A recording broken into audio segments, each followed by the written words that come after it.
हाय निधि, कैसी चल रही तेरी सीए की तैयारियां? एकदम अच्छे से। तू कैसा है? अंकल कैसे? अरे एकदम बढ़िया। परसों आ रहे तेरे घर। क्यों? मेरे घर क्यों? अरे हमारी शादी की बात करने। रितेश, मुझे अभी किसी से शादी नहीं करनी। इतनी बड़ी हो गई है, अब कब तक सिंगल रहेगी? और ये शादी के बाद पढ़ाई लिखाई में क्या रखा है? मैं क्या बोल रहा हूँ, मेरे घर में कोई नहीं है, आज चलेगा? क्या बोला? क्या बोला? निधि छोड़, निधि छोड़, तू बहुत बड़ी मिस्टेक कर रही है। निधि छोड़, देख लूंगा तुझे।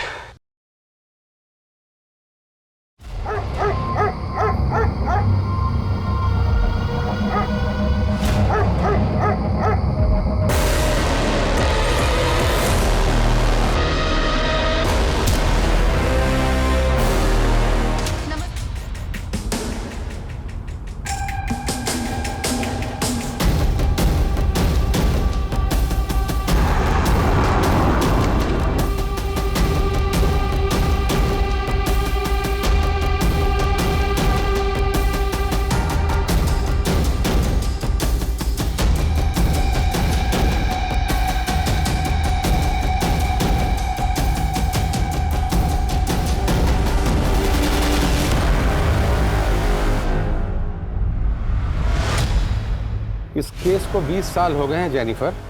इस बार कहां से शुरू करना है? योर ऑनर, फाइल नंबर 1 से।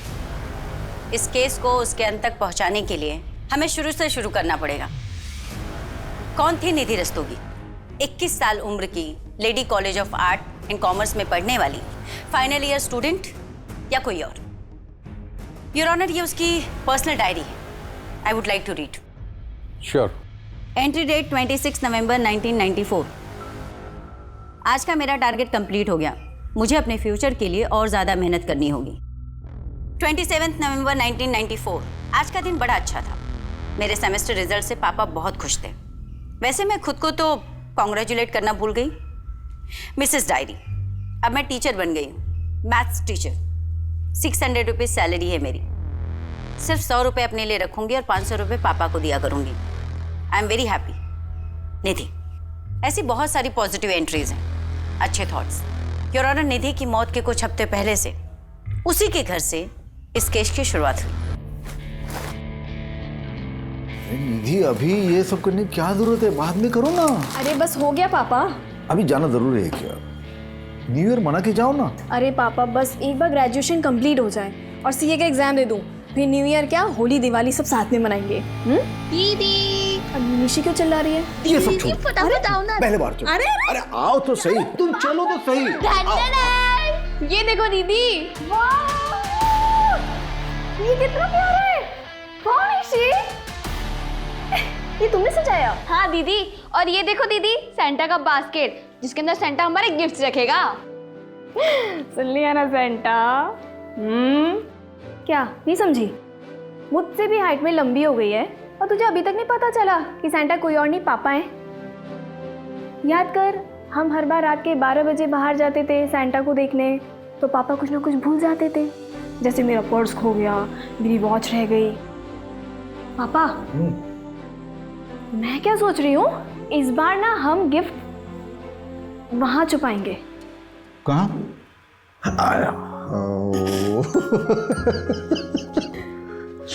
बच्चों, ये सेंटा जो है ना, ये असल में होता है।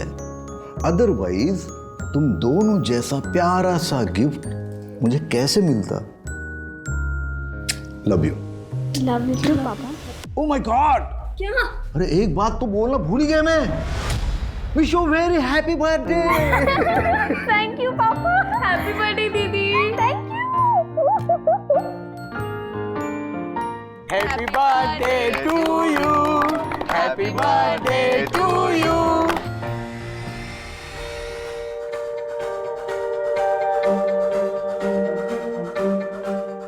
निधि की पढ़ाई लिखाई में तो बहुत खर्च होता होगा ना, क्योंकि पंजिम के अच्छे कॉलेज में पढ़ती है ये। मेरा कोई खर्च नहीं होता, उल्टा 600 रुपए हर महीने निधि मुझे भेजती है। 600 रुपया हर महीने? किस बात के? वो क्या है, निधि जिस कॉलेज में पढ़ती है ना, उनका एक स्कूल भी है, तो वहाँ की मैथ्स की जो टीचर है वो 6 महीने के लिए छुट्टी पे गई हुई है। और निधि का मैथ्स तो तुमको पता है, 99 से नीचे कभी लाया नहीं उसने। तो उन स्कूल वालों ने इसे ऑफर दिया ट्यूशन के लिए। अब नेक्स्ट महीने से ये कराटे भी सिखाएगी, मतलब सैलरी होगी 1000 रुपया महीना। अरे वाह, क्या बात है, ये सुन के तो बहुत खुशी हुई निधि। हाँ, थैंक यू अंकल। वैसे आज अगर भाभी जी जिंदा होती ना तो वो तो मेरे मुंह में मिठाई ठूस ठूस के मेरा शुगर ही हाई कर देती थी। अरे तुम्हारी शुगर को लो करते। आओ वाइन पीते। आओ। हाँ चलो चलो।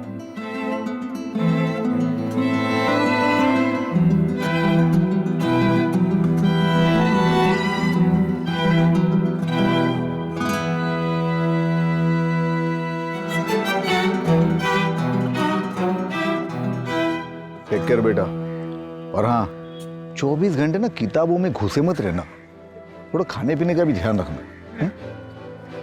अभी 53 किलो की हो तुम, अगर 52 भी हो जाओगे ना तो उन हॉस्टल वालों की खैर नहीं बता रहा।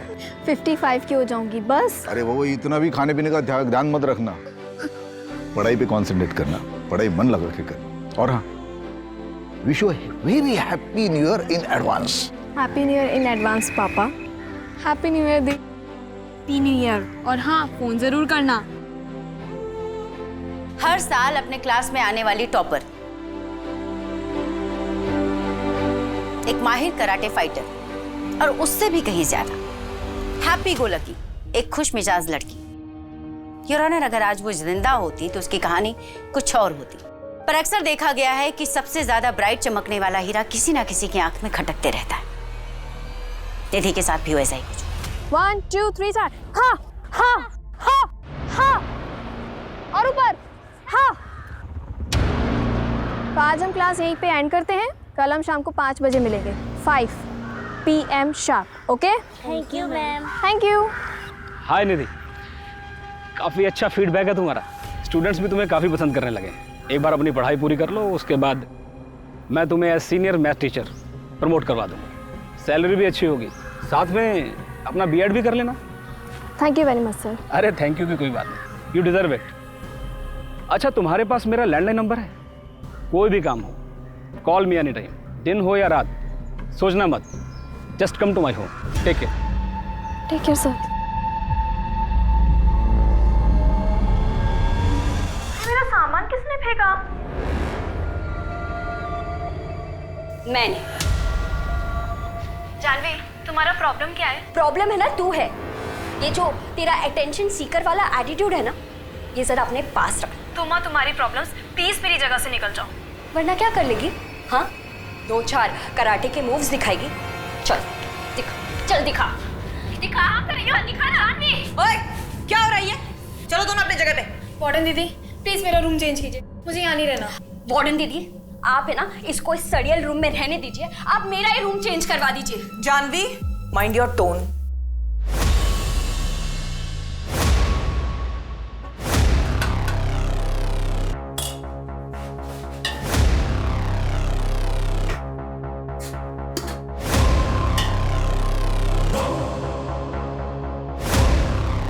जया, ये जानवी ना मुझे बहुत इरिटेट कर रही है।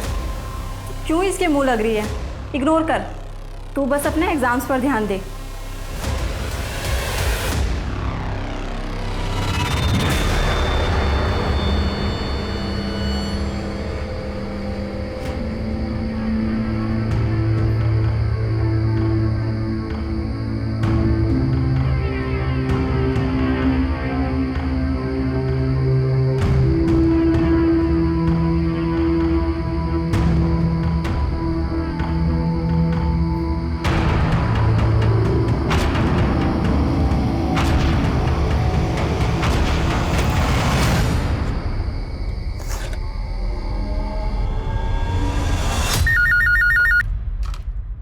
हेलो पापा। हाँ निधि बेटा, बोलो कैसी हो? बस ठीक हूँ पापा। अरे तुझे पता है निशि ने आज क्या किया? अरे रास्ते पर से कुत्ते का बच्चा घर पे लेके आई, फिर उसको लाख समझाया, उसके बाद वापस छोड़ के आई। वो अभी रूठ के बैठी है, बोलती खाना नहीं खाएगी। निधि, तू पक्का ठीक तो है ना बेटा? हाँ पापा, मैं ठीक हूँ। मुझे आपसे कुछ बात करनी थी। क्या बात है? कोई प्रॉब्लम है? वो रितेश वहां आया क्या? नहीं पापा, रितेश की बात नहीं है। तो बेटा खुल के बोलना, क्या बात है? पापा मैं आपसे बाद में बात करती हूँ, मेरी वो दोस्त आ गई है। ठीक है, तुम मुझे जरूर फोन करना, मैं इंतजार करूंगा तुम्हारे फोन का।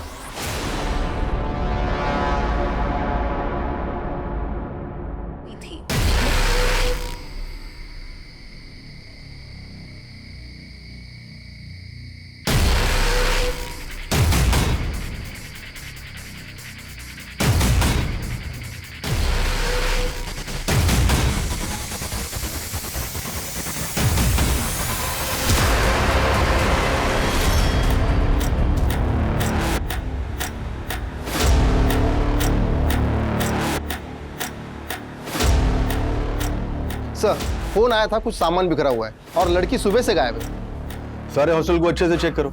सर सर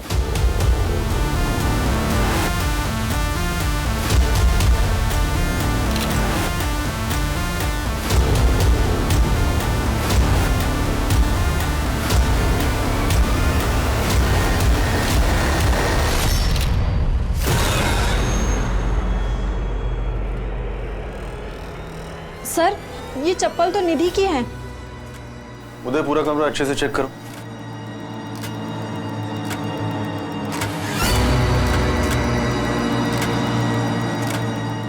इसमें तो आज की डेट लिखी है, मतलब वो सुबह लापता होने से पहले अपने मैथ्स के सम सॉल्व कर रही थी। हाँ सर, फ्रिज के पास एक पानी की बोतल मिली है और हॉस्टल के बैक साइड पे एक स्लीपर।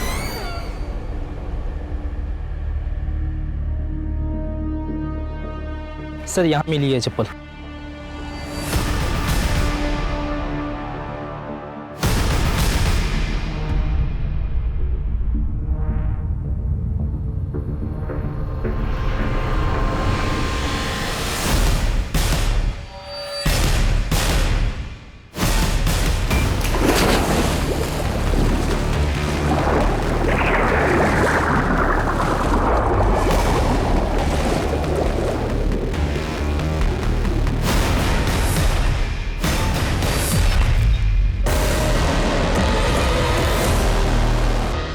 पापा मैं आपसे बाद में बात करती हूँ, मेरी वो दोस्त आ गई है।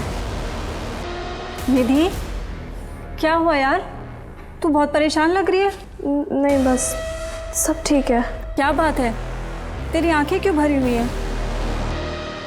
पता नहीं यार, मुझे मेरी तबीयत कुछ सही नहीं लग रही। सोच रही कुछ दिनों के लिए घर चली जाऊँ। Prosecution witness number 4 Jaya D'Souza, Nidhi की रूममेट और उसकी काफी अच्छी दोस्त। एग्जिबिट नंबर 13 पेज 3 पैरा 5 में दिए हुए उसके स्टेटमेंट के हिसाब से निधि अपनी मौत के 2-3 दिन पहले से काफी अपसेट दिख रही थी। योर ऑनर, हॉस्टल के सारे स्टाफ और स्टूडेंट्स के स्टेटमेंट एग्जिबिट नंबर 13 से एग्जिबिट नंबर 22 के बीच में।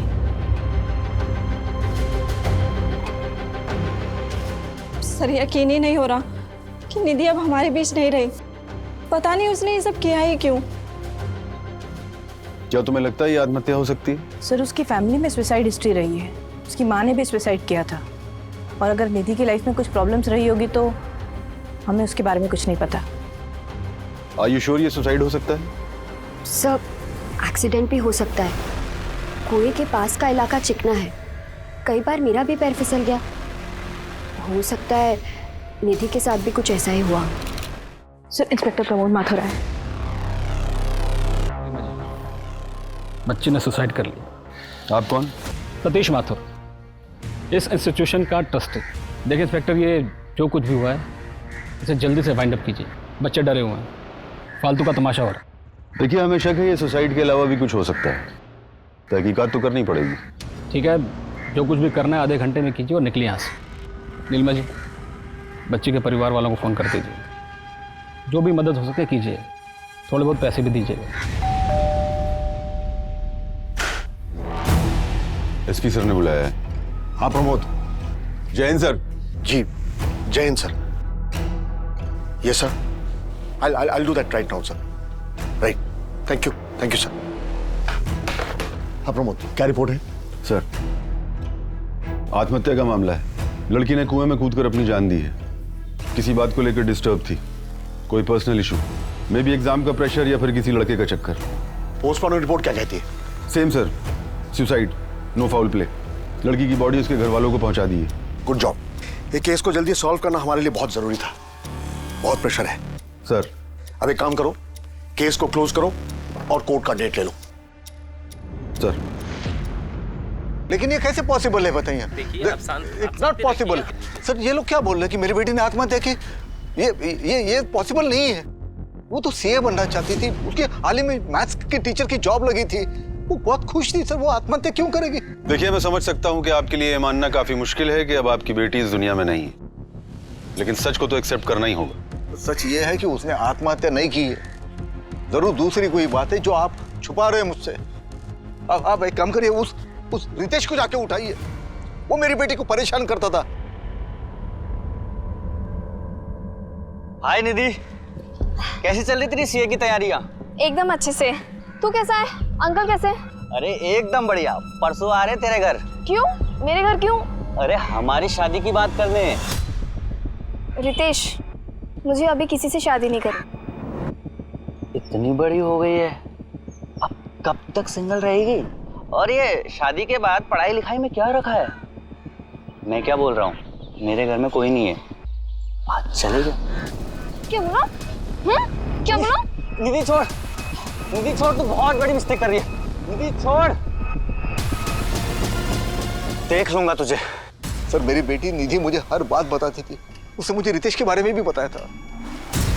तो मैं रितेश के घर गया, उसके बाप के साथ बात की मैंने, तो उस बात के लिए तो रितेश चुप हो गया था, लेकिन शायद ये बात उसके मन में घर कर गई हो और उसने बदला ले लिया इस बात का। तो आपके कहने का मतलब यह है कि रितेश सुबह सुबह आपकी बेटी के हॉस्टल पहुंचा, जहां पहले से बहुत सारी लड़कियां थी, और उन सबके बीच वो उसको उठाकर नीचे लाया, उसको मारा और कुएं में फेंक दिया, और किसी ने एक आवाज तक नहीं सुनी। कैसी अजीब बातें कर रहे हैं आप। देखिए, अब आप हमें शांत रहने दीजिए और खुद भी थोड़ा शांति महसूस कीजिए। बेटी मरी है आपकी। महज एक हफ्ते में लोकल पुलिस टीम ने इस केस को आत्महत्या बताकर बंद कर देना चाहा, पर हिंदुस्तान की किसी भी अदालत में ये पहला ऐसा केस था जहां पर अदालत खुद ये मानने के लिए तैयार नहीं थी कि निधि ने आत्महत्या की। कोर्ट का सीधा सा सवाल था कि अगर निधि ने आत्महत्या की है तो हॉल में सामान बिखरा हुआ क्यों है। उसके बाद कुल मिलाकर पिछले 15 सालों में 6 टीमों ने इस केस की इन्वेस्टिगेशन की, पर उनमें से कोई भी टीम किसी भी नतीजे पर नहीं पहुंची। फिर स्पेशल यूनिट को यह केस 5 साल पहले यानी कि 2010 में सौंप दिया गया, जिसमें मैं और मेरी टीम अपॉइंट हुए।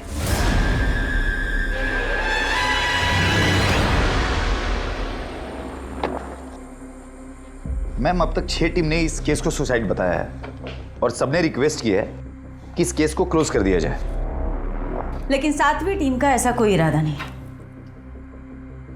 19 जन 1995 ये वही दिन है ना जिस दिन कुएं से निधि की डेड बॉडी मिली थी।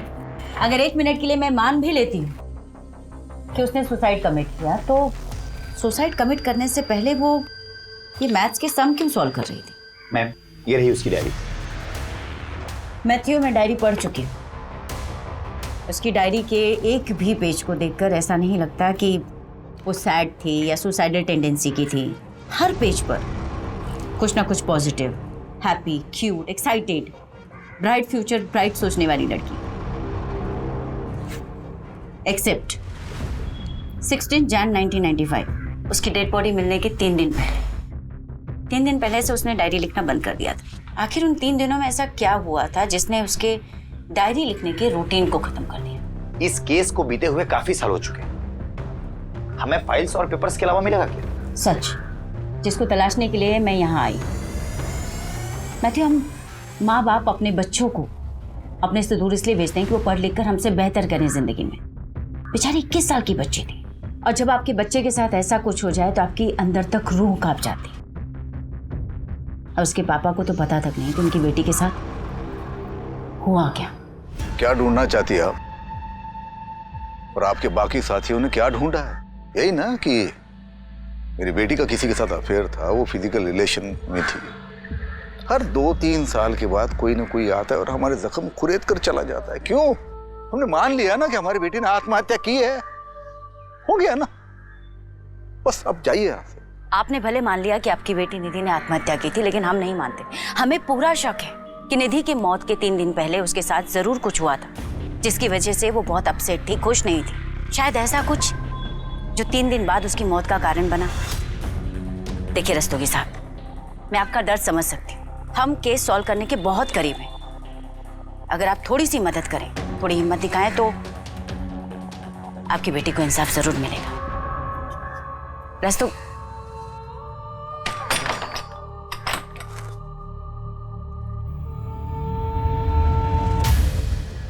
मैम, ये रही निधि की ऑटोप्सी रिपोर्ट। ये फर्स्ट रिपोर्ट और ये डिटेल रिपोर्ट। ऑटोप्सी रिपोर्ट के मुताबिक निधि के सर पर काफी गहरी चोटें थी, 4 चोटें। और इनिशियल इन्वेस्टिगेटिंग ऑफिसर्स की थ्योरी थी कि ये चोटें कुएं में गिरने की वजह से भी आ सकती हैं। तो इस थ्योरी का प्रैक्टिकल करके देख लेते हैं।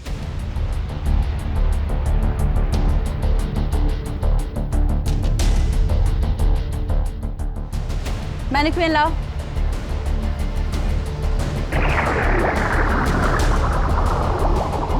सर, एक तरफ अगर एक कॉन्शियस इंसान पानी में डूबने से मरे और दूसरी तरफ एक अनकॉन्शियस इंसान पानी में डूबकर मरे, तो दोनों ही हालातों में काफी फर्क होता है।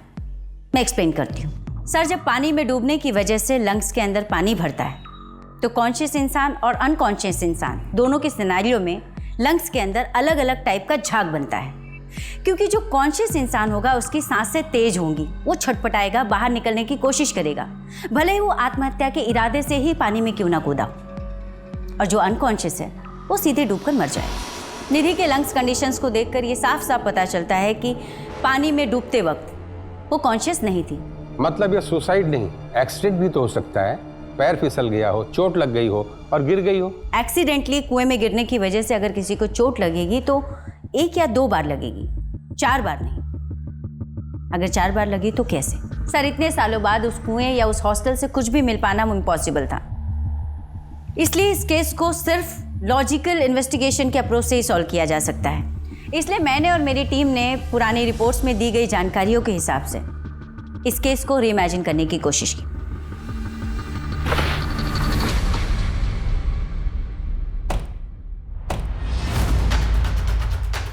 रिपोर्ट्स के मुताबिक निधि का बेड ये था और सुबह के करीब 4 बजे जब सब लोग सो रहे थे, निधि यहाँ बैठकर सम सॉल्व कर रही थी। सम सॉल्व करते करते सुबह के करीब 4 बजे उसे प्यास लगी और वो फ्रिज का पानी पीने के लिए नीचे चला।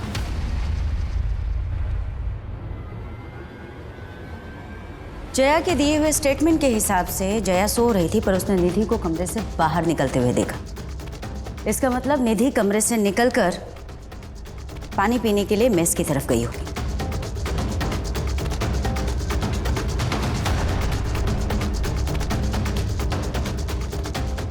पुलिस फाइलिंग के हिसाब से आज से 15 साल पहले फ्रिज यहाँ कहीं था, जहाँ पर उन्हें एक गिरी हुई बोतल भी मिली थी।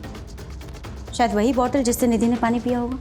पोस्टमार्टम रिपोर्ट के हिसाब से निधि की डेथ सुबह 6 बजे के करीब हुई, जबकि वो पानी पीने के लिए अपने कमरे से सुबह 4 बजे नीचे उतरी, यानी कि 2 घंटे। इन 2 घंटों में उसके साथ क्या हुआ? 1 मिनट के लिए मान लेती हूँ कि उसकी हत्या 20 से 30 मिनट में हुई, फिर भी बचे 1.5 घंटे। 1.5 घंटे निधि कहाँ थी? मैम, रिपोर्ट के मुताबिक नीलिमा इस कमरे में रहा करती थी। नीलिमा इस हॉस्टल की केयर टेकर हुआ करती थी, लेकिन हादसे वाली रात नीलिमा ने न तो कुछ देखा और न ही कुछ सुना। ऐसे लगता है निधि को किसी ने हिप्नोटाइज करके बड़े आराम से सब कुछ करा दिया। क्या हुआ मैडम, कुछ पता चला आपको? इन्वेस्टिगेशन हो रही है, पता भी चल जाएगा। देखिए मैडम, बच्चियां बाहर धूप में खड़ी हैं, आप लोग ऐसे बार बार आ जाते हैं, अच्छा नहीं लगता। अब आपका हो गया ना सब, जाइए और रिपोर्ट फाइल कीजिए। और क्या फाइल करूं रिपोर्ट में? यही कि बच्ची बीमार थी, परेशान थी। तो आप ही हैं जो अभी तक सबको नरेशन देते आए हैं। ये इसका मतलब आप ही का हाथ है मर्डर? अरे मैडम, मर्डर वर्डर कुछ हुआ ही नहीं था, और मुझ पर इल्ज़ाम लगाने से पहले अब सबूत लेकर आइए। आपसे पहले भी बहुत टीमें आई, खूब छानबीन की, हीरो बन गए सब लोग। फाइनली केस क्लोज करके चले गए ना, आप भी चली जाएंगी।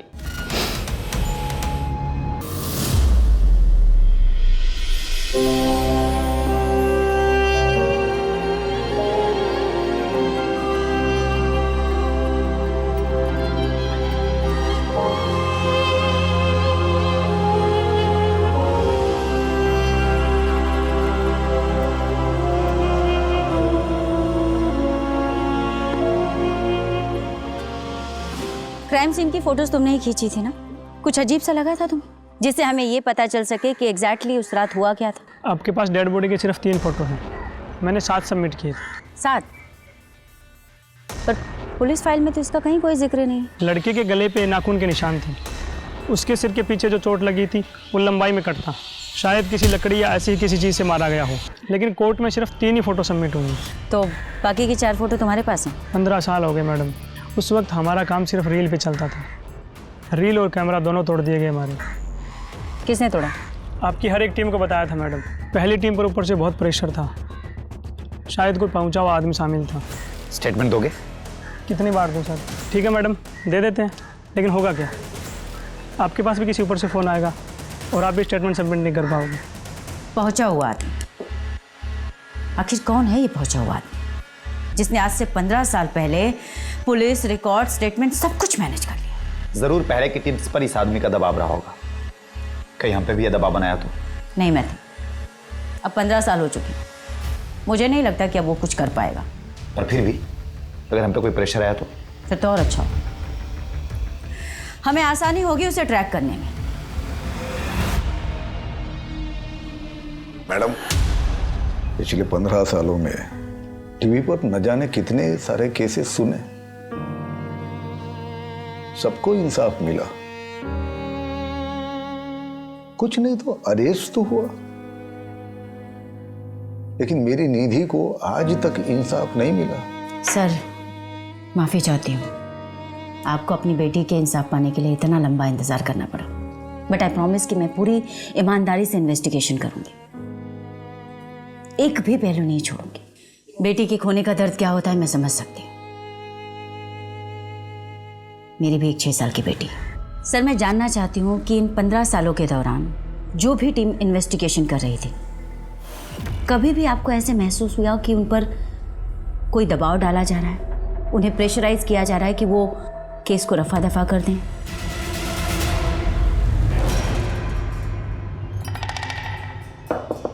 सर, अरे आप मेरे घर पे आ गए, आप पुलिस स्टेशन में आइए। सर प्लीज आप फिर से तहकीकात कीजिए ना। देखिए मेरी बेटी ने आत्महत्या नहीं की है, वो ऐसे कैसे कर सकती है सर? तो आप ही बताइए उसने ऐसा क्यों किया? आपकी लड़की जवान थी, घर से दूर रहती थी हॉस्टल में, आपकी निगरानी तो थी नहीं उस पर। मतलब क्या आपका? मतलब ये है कि हमने हॉस्टल के आसपास पता किया था, किसी लड़के के साथ घूमती थी, वो भी मोटरसाइकिल पर। वो तो आपकी इज्जत के बारे में सोच के मैंने डॉक्टर से कहा था कि इस एक्टिविटी के बारे में रिपोर्ट में ना लिखे। क्या? जी हाँ, शारीरिक संबंध थे उसके। आइंदा मत आना, क्योंकि हम ये केस बंद कर चुके हैं। चलो अब जाओ यहाँ से। देखिए सर, आपको अगर हमें इंसाफ नहीं दिलाना है तो मत दिलवाइए, लेकिन मेरी बेटी को यूं बदनाम मत कीजिए। आपसे हमें कोई उम्मीद नहीं है।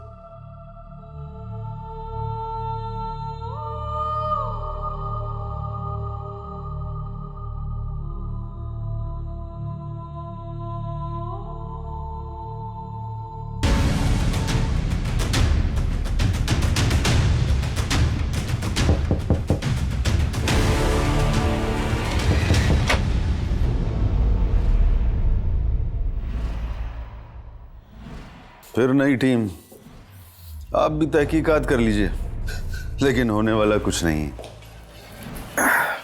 हमने जो चार्जशीट फाइल की थी वही एक्यूरेट थी मैडम।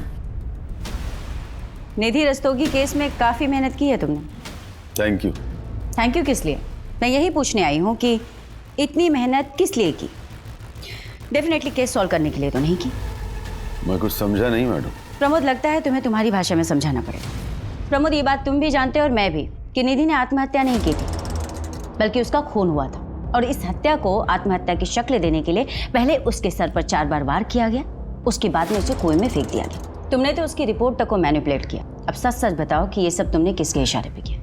आज से 15 साल पहले सिस्टम की वीकनेस का फायदा उठाकर तुमने एक बहुत बड़े अपराध पर पर्दा डाला था। मैं उन सबके नाम जानना चाहती हूँ। ये आप क्या कह रही हैं? मैंने ऐसा कुछ नहीं किया, और फिर उस समय तो ये केस सुसाइड लगा था।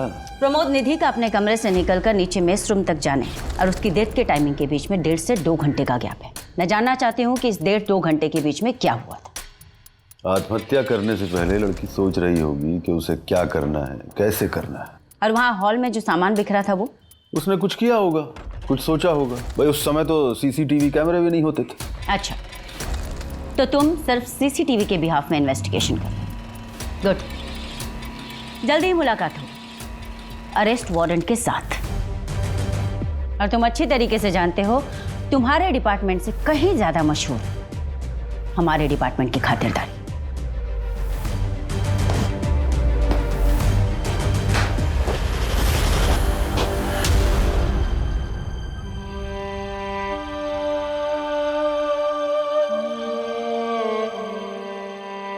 पापा, मैं ना ये सब उंगलियों पे जोड़ जोड़ के ना तंग आ गई हूँ।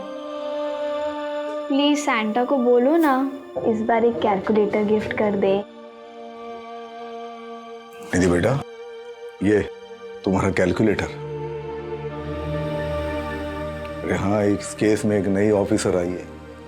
हाँ जानता हूँ, कहीं आए कहीं गए, और मैं हर बार उम्मीद लगा लेता हूँ। क्या करूँ बेटा, आगे ही नहीं जा पा रहा हूँ। बस इतना जानना चाहता हूँ कि उस रात को क्या हुआ था, तो मुझे फोन पर क्या बताने वाली थी। पापा,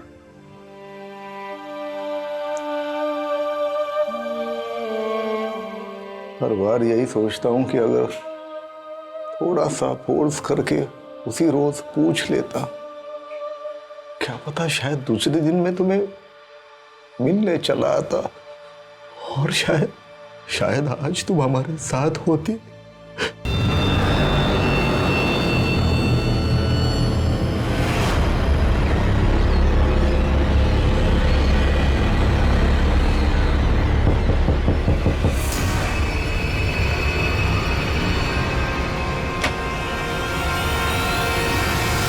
आप यहाँ?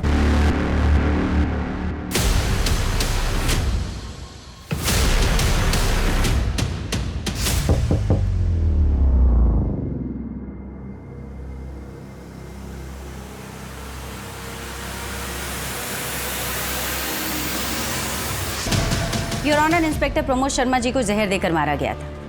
इंस्पेक्टर प्रमोद शर्मा की टीम इस केस पर काम करने वाली पहली टीम थी जिन्होंने निधि की डेड बॉडी, उसके कपड़े, उसका रूम अच्छे से देखा और इस केस से जुड़े सारे एविडेंस कलेक्ट किए थे। बट अनफॉर्चुनेटली इस केस से जुड़ी बहुत सी इंपॉर्टेंट चीज़ें उन्होंने प्रिजर्व नहीं की, जैसे कि विक्टिम के कपड़े और भी कई सामान। उस मर्डर वेपन तक को नहीं ढूंढा जिससे कि निधि के सर पर 4 बार वार किया गया था। पर कहते हैं योर ऑनर कि बुरा चाहने वाला 100 बुराई क्यों ना करे, किसी की एक अच्छाई उन 100 बुराइयों पर भारी पड़ती। योर ऑनर, ये रहा पीयूष नायक का स्टेटमेंट और उसके खींचे हुए फोटोग्राफ्स। योर ऑनर, जो कोई भी बहुत ही पावरफुल और पहुंचा हुआ इंसान है, तभी पुलिस इन्वेस्टिगेशन से लेकर एविडेंस डिस्ट्रॉय करवाने तक हर जगह उसका अच्छा खासा इन्फ्लुएंस है। योर ऑनर, मुझे लगता है इंस्पेक्टर प्रमोद शर्मा जी की हत्या में भी उसी का हाथ हो।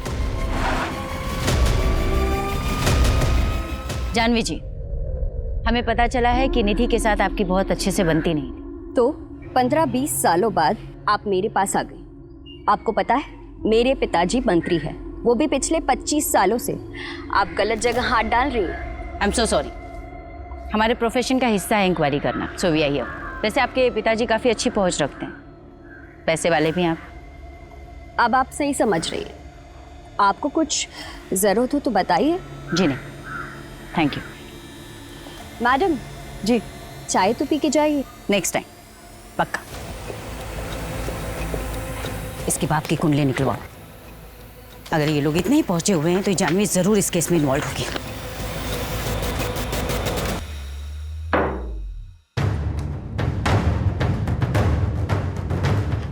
जानवी के बाप के बारे में कुछ पता चला? खबरी नेटवर्क एक्टिव है, बहुत जल्द पता चल जाएगा। कहाँ पता चलेगा मैथ्यू?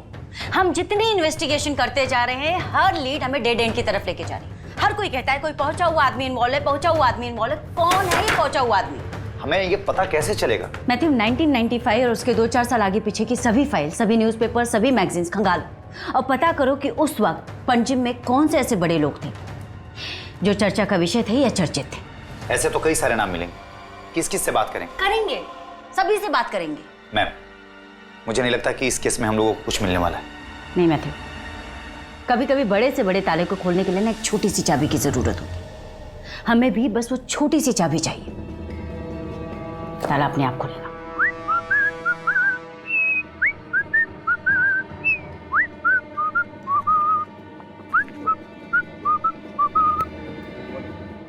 एक्सक्यूज मी दोस्त, पैराग्लाइडिंग करेंगे? पैराग्लाइडिंग ये भाई मैम, अपना जेस्की है, स्कूबा डाइव है, सब एकदम पैकेज में करा दूंगा, डिस्काउंटेड।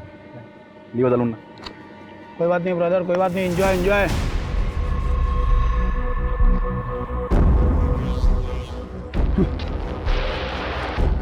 अब घर पे उड़ के जाना। नदीम अहमद पेशे से चोर, लेकिन इस केस में एक बहुत ही इंपॉर्टेंट कैरेक्टर है। भैया एक चाय देना कुल्हड़ वाली।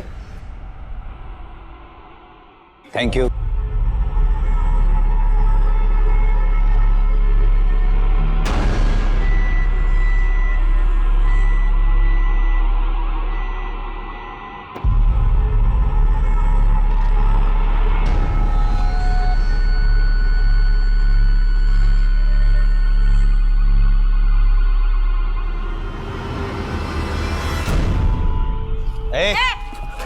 भागता कहाँ है? मैंने कहा था ना, ये चोर नहीं जादूगर है। पर आप लोग हो कौन? Special unit. वो जो टीवी पे बताते हैं वो? गोवा सुर्खियां। आज से करीब 18 साल पहले तूने स्टेटमेंट दिया था कि तू चोरी करने के इरादे से एक गर्ल्स हॉस्टल में गया था और वहां तूने कुछ और देखा। क्या देखा? नदीम अहमद एक चोर का कैरेक्टर क्वेश्चनेबल है। योर ऑनर, पिछले 20 सालों से जिस केस में कोई जवाब नहीं मिला, वहां पर चीजें क्वेश्चनेबल तो दिख रही हैं। वैसे हमने इस चोर पर आंख बंद करके भरोसा नहीं किया है। नदीम, कहाँ है तुम्हारा बंदा? वो देखो मैडम, आ गया। मैडम ये असलम है, न्यूज़पेपर और दूध बेचने का काम करता था। असलम जरा बता मैडम को, उस सुबह तूने क्या क्या देखा था? गर्ल्स हॉस्टल के अंदर मैम मर्दों का जाना एकदम से मना था। यहाँ तक कि मुझे पैसे देने भी गेट पर ही आते थे। उस रात मैंने देखा कि एक आदमी हॉस्टल के पीछे की तरफ जा रहा था। बहुत अंधेरा था तो ठीक से देख नहीं पाया। मुझे लगा किसी लड़की का किसी लड़के के साथ चक्कर होगा। बाद में मैम मुझे पता चला कि वहाँ कुएं से किसी की लाश मिली थी। मैम ये केस तो कहीं और मुड़ गया है। जानवी के पिता की कुंडली भी हाथ लग गई है और जानवी की माँ की ये दूसरी शादी है। शादी 15 साल पहले हुई थी और ये आदमी जानवी को गोद लिया हुआ था। असलम और नदीम के दिए हुए स्टेटमेंट के बेस पर हम निधि को इंसाफ नहीं दिला पाएंगे। It will be very difficult. इस मर्डर के पीछे इन दोनों का भी तो हाथ हो सकता है ना? I don't think. इससे लोगों के बीच ये बड़े नाम इन्वॉल्व क्यों होंगे? इनके साथ तो बहुत आसान होता है ना, इन्हें लॉकअप में डालो, केस बंद। इस केस को सिर्फ इसलिए बंद किया गया है ताकि कॉलेज का नाम ना खराब हो और सिक्योरिटी वाले पे सवाल ना उठे। निधि जिस कॉलेज में पढ़ती थी और जहाँ पर पढ़ाती थी वो पणजी के बड़े इंस्टीट्यूट्स में आते हैं और ऐसे इंस्टीट्यूट अक्सर अपने एनुअल डे फंक्शन पर बड़ी हस्तियों को एज ए चीफ गेस्ट बुलाते हैं। पता करते कि पिछले 4-5 सालों में कौन कौन से लोग एज अ चीफ गेस्ट यहाँ पर आए हैं। 4 साल यानी कि निधि की हत्या के पहले से। 1990 से शुरू करते हैं।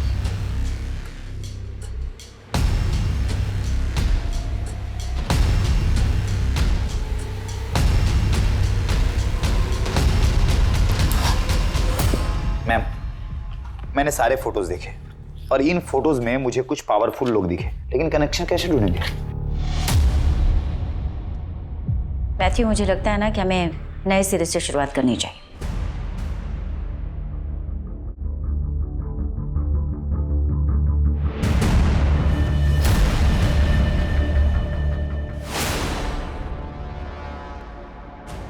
मैथ्यू, ये फर्स्ट ऑटोप्सी रिपोर्ट का सिग्नेचर और ये डिटेल ऑटोप्सी रिपोर्ट की signature, there is a little difference. थोड़ा मैन्यूट सा फर्क है।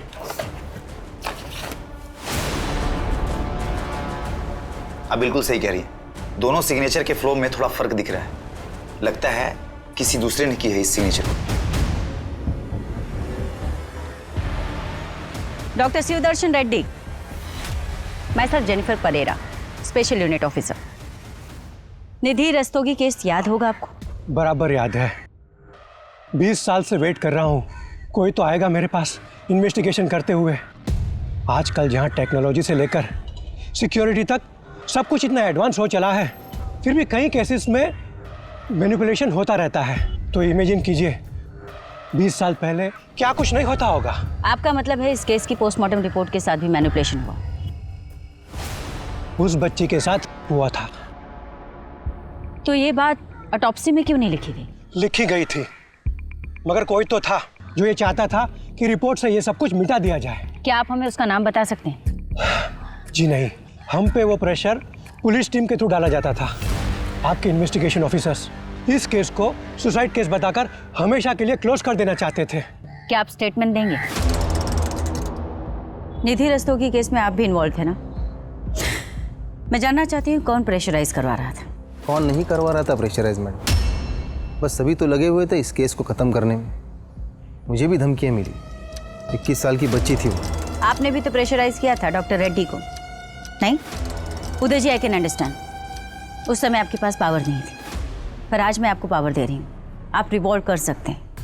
देखिए, एक एक्स गवर्नमेंट ऑफिसर की स्टेटमेंट बहुत मैटर करती। अगर आप अपनी स्टेटमेंट दे दें तो एक परिवार को जस्टिस मिल जाएगा। नहीं मिलेगा जस्टिस मैडम, मैंने गिल्ड में रिजाइन दे दिया, लेकिन प्रमोद सर के साथ जो हुआ उसके बाद मुझे अपने और अपने परिवार की सिक्योरिटी के बारे में सोचना था। मैं गारंटी देती हूँ आपकी सिक्योरिटी की। 20 साल से एक बाप वेट कर रहा है जिसे पता ही नहीं कि उसकी बेटी के साथ हुआ क्या था, क्या हुआ था उस रात। अगर आप हिम्मत करेंगे तो इस बाप को जस्टिस मिल जाएगा। सॉरी मैडम, मैं सिर्फ इतना ही बोल सकता हूँ कि जो लोग इस केस में इन्वॉल्व है वो इस केस में जस्टिस नहीं होने देंगे।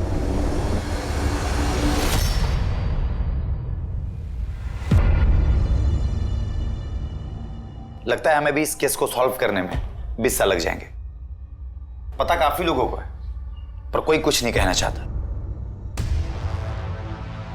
नीलिमा इस हॉस्टल की केयरटेकर हुआ करती थी, लेकिन हादसे वाली रात नीलिमा ने तो कुछ देखा और ना ही कुछ सुना। नीलिमा का कमरा मेस रूम के बगल में, माना कि वो सो रही थी, पर कुछ तो आवाज सुनी होगी उसने। मैथ्यू, वो नीलिमा की फाइल देना, उसकी पिक्चर सर। ये रही।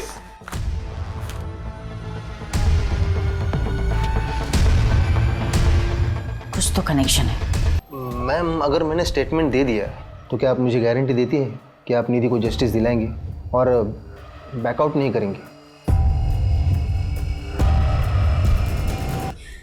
एसपी साहब, बेहतर होगा आप इज्जत से खुद ही सब बता दें। वैसे हमने होम मिनिस्ट्री में सारी डिटेल्स भिजवा दी है। हमें पता है कि आप वही ऑफिसर हैं जिन्होंने इन्वेस्टिगेशन टीम पर प्रेशर डाला था। केस को क्लोज करो और कोर्ट का डेट ले लो। सर, नदीम हमें सब कुछ बता चुका है, पूरी थ्योरी रेडी है हमारे पास। और वो पीएसआई ऑफिसर जिन्होंने अर्ली रिटायरमेंट ले ली थी आपके प्रेशर की वजह से। अब आप बताएंगे कि आपने ये सब किसके लिए किया या किसके कहने पर किया? मैं उन्हें मना नहीं कर पाया, गुरु माना है मैंने उन्हें। हर इंसान में गलत भावना होती है, लेकिन हमें उसे काबू में रखना है। जब हमारा ध्यान अच्छी बातों में लगाएंगे तब सब कुछ अच्छा होगा। We have to move forward in our life. पीछे मत देखो, जो हुआ अच्छे के लिए होता है। हर इंसान में अच्छा करने की ताकत होती है। पॉजिटिव एनर्जी में जो ताकत है ना, वो किसी और चीज में नहीं। जब आप सोचते हो आई एम द बेस्ट, आप बेस्ट हो जाते हो। तो से with me, I am the best, I am the best, I am the best, I am the best. Donation पहुंच गई?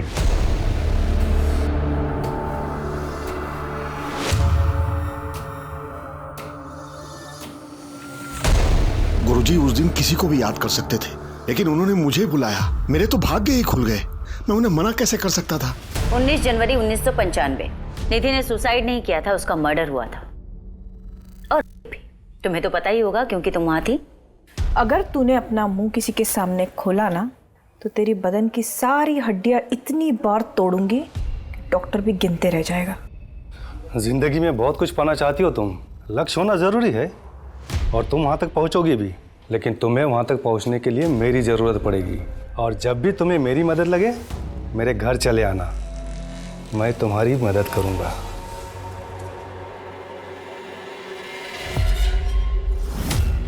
आज जब गुरुजी आए थे ना तुम सबसे मिलने, उन्हें तुम बहुत पसंद आई। पता है इतनी छोटी सी उम्र में तुझे प्रिंसिपल बनाने का सोच रहे हैं। 6,000 रुपए महीने कमाएगी तू, लाइफ तो सेट है तेरी। फिर अपनी छोटी बहन को भी ले आना, गुरुजी का दिल बहुत बड़ा है, उसे भी आशीर्वाद दे देंगे। दिमाग खराब है तेरा, मैं ना तुम सबकी पोल खोल दूंगी।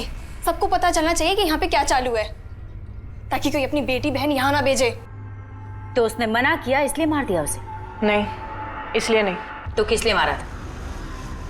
क्या हुआ था उस रात? सर, निधि एक कराटे चैंपियन थी। इन्हें पता था कि उसके होश में रहते ये उसका कुछ नहीं बिगाड़ सकते, इसलिए इन्होंने धोखे से उस पर वार किया। सर, संजय और कमल ने मिलकर बड़ी ही बेरहमी से निधि कार की और केस को गुमराह करने की कोशिश की। इतना ही नहीं, इस केस से जुड़े सारे एविडेंस डिस्ट्रॉय किए, जिसकी वजह से इस केस को सॉल्व होने में 2 दशक यानी कि पूरे 20 साल लग गए। और इन्हीं लोगों ने इंस्पेक्टर प्रमोद शर्मा को भी जहर देकर मार डाला। और ये सब सिर्फ इसलिए क्योंकि 16 जनवरी 1995 को यानी अपनी मौत से ठीक 3 दिन पहले निधि गलत समय पर गलत जगह जा पहुंची, जहां पर उसने कुछ गलत होते देखा। स्पेशल यूनिट के इन्वेस्टिगेशन को सुनने के बाद अदालत इस नतीजे पर पहुंची है कि निधि रस्तोगी ने आत्महत्या नहीं की थी, बल्कि उसकी हत्या हुई थी। 21 साल की निधि रस्तोगी, जिसके आगे पूरी जिंदगी थी, जो अपने सपनों को पूरा करने के लिए पूरी मेहनत कर रही थी, उस बच्चे की हत्या के इल्जाम में ये कोर्ट नीलिमा पेंडेकर, संजय शर्मा और कमल जैन को उम्र कैद की सजा सुनाती है।